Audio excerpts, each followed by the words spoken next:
In today's video, we're going to be going through some of the things to look out for before sending a card to get graded.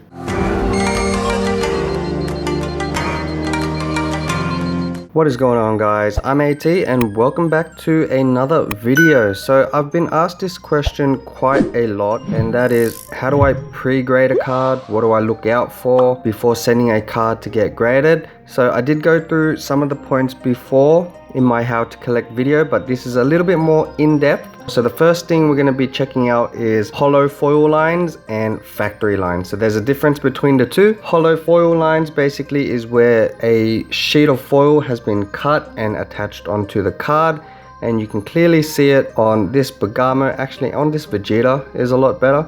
So this is a holo foil line. It is not a factory line. There's a difference. Factory line would be when it's actually damaged from the machine while printing and it leaves a perfectly straight line.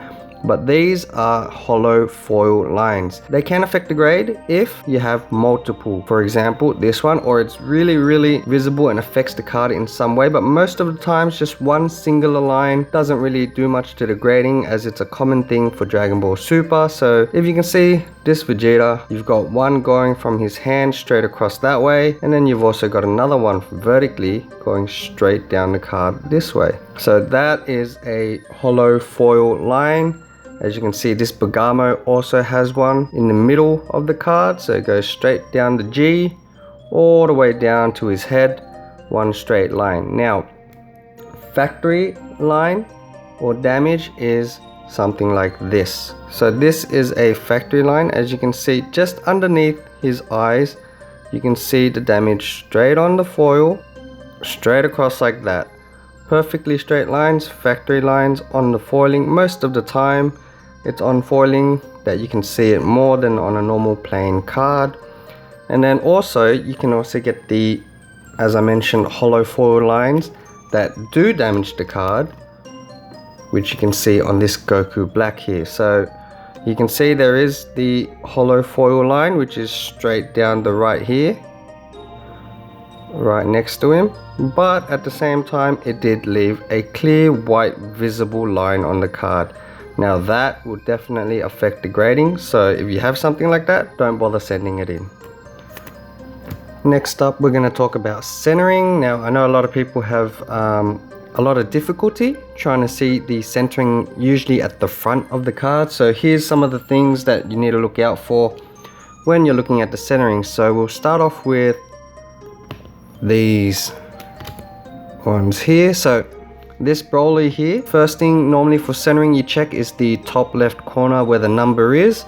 As you can see, there's the gold ring around the number, and at the top left here it's missing. You can see on the Zamasu the difference, it's got a little bit more there, and then you can see this Goku, which is even better. So it might be a little bit in because you can still see the corner, but usually if you can see a nice even circle, as you can see the difference between these three, that is one of the ways to check centering at the front of the card. Another way to look at the centering is to also look at the names of the card. As you can see, it usually has a white border around the name. This one is a little bit to the left. As you see on the right there with the R, you do not see the border next to the R. It's pushed towards the left a bit more. This Broly is the same thing. It's a little bit pushed to the right. As you can see, the left on the B doesn't really have it. The Zamasu, it's shifted down. So you kind of get the basic gist of it now. And as you can see, this one, the Ultra Instinct Goku, it's basically around the whole entire word nicely. So that's one of the ways you look for centering on a card. We're also now going to look at both visible and non-visible damages on a card. So I know these two aren't. Here we go. Always make sure you have a really bright light when you're looking at these cards. As you can see, this is Zamasu, very scratched up on the foiling. So that is one of the things. That's obvious damage, common sense. You see something like that, you don't send it in. Same with this Ginyu. Looks pretty decent until you see the bottom left corner there. So scuffing, scratching all around. So cards with a lot of foiling, gotta always make sure you have a look. These ones are really more difficult. So this is one of the main reasons you always use a bright light when looking at the card. This card is perfect in every single way, almost, except for, you know, a little bit of the centering, which is fine. The back centering looks good. Another thing to look for as well for centering at the back is basically just the borders. You can have some that are shifted more to a different side. For example, this one, you can see the left side is fatter than the right side. But centering, there is a little bit more leeway on them at 70-30 with PSA. Now, this one you can't tell, but under the right light, it might be actually very difficult for me to even get this on camera. But right there where the light is, you can see there is a sort of a indent push line just right there. So that might be very hard for you guys to see, but that would straight away give this card a 6. Anything with damage, peeling, lifting gets a 6. Now this Gohan looks pretty good as well until you get to the bottom of this card, and you can see again, it's really difficult on camera, but in person I can actually see that it's got damage at the bottom. There you go. So if you can see in this there, just right there, and I think there was another little one over here, which is a bend in the card. Very tough to see. So something like that, definitely avoid sending it in.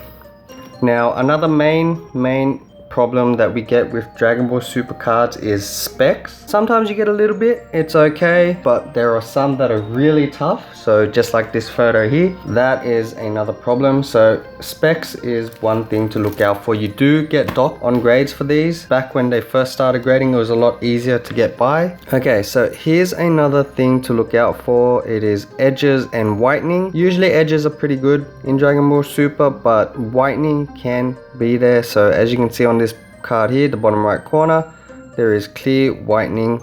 That is another thing to look out for. Best way to do it is put your fingers behind the card, makes it easier to see, or if you have a black background, use that, put your card on top of it, and you can see if there's any whitening. So that is a really easy one, not much to say about that. So that's pretty much the main basics of things for getting cards graded, what to look out for. I hope this video helped, and if there's anything else you guys wanted to know, just leave a comment below as usual. Once again, thanks guys for watching this video, and I will see you for the next one.